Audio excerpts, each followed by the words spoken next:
Hey there, it's Tracy, and today is my first video for a Jillian Vance design. I'm a summer girl, and it made me so sad to see summer coming to an end. But then that first fall morning, the crisp air and the leaves starting to change just ends up making me so happy. I love the fall, not a fan of the winter that follows, but I love everything fall, especially the changing leaves. The Grand Leaf Trio dies are perfect for making fall cards, and the stitching details add lots of interest to the leaves. Another first for me today is that I'll be using my new Catherine Pooler inks. I'll be watercoloring my leaves with them, and I'll use some distress inks for the browns that I don't have in my collection.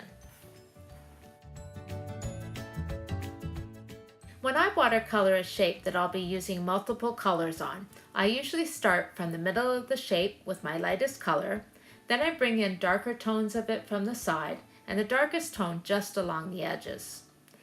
For my green leaf today, I used Catherine Pooler's Melon Ice, Lime Ricky, and a bit of Brush Corduroy Distress ink along the edges.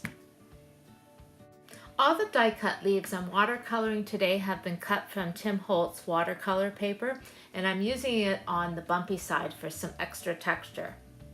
I speeded up the rest of the watercoloring a bit more through here so it wouldn't be too painful for you to watch, but not so fast that you can't see what I'm doing.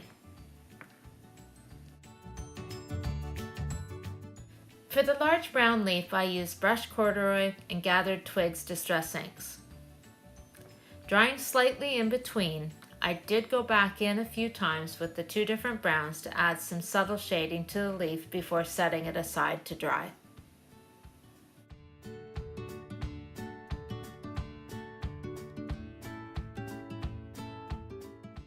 Finally, for my maple leaf, I used Catherine Pooler's Tiki Torch, Orange Twist, and Coral Cabana. These colors were a perfect blend to pick up all the different colors of maple leaves in the fall, at least around here anyway. Once again, I went back in with each one of the colors, drying slightly in between to add more shading to the leaf, and maybe because I loved how beautiful it looked when I added more of the Coral Cabana.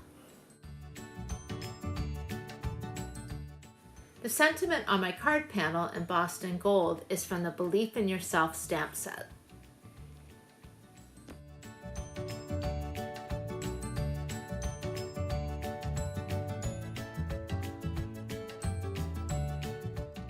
Before adding the leaves to the panel, I flicked some watered down distress ink onto it by tapping my paintbrush over it.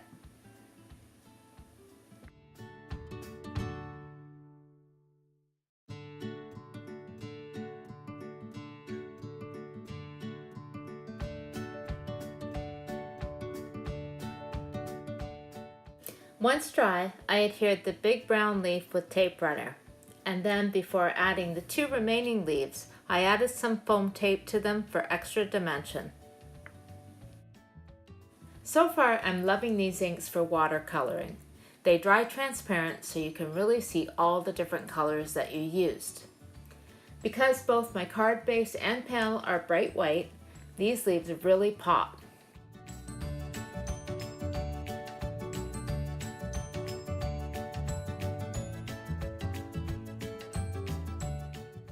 Call it poor planning, but I ended up covering up most of the ink flicks.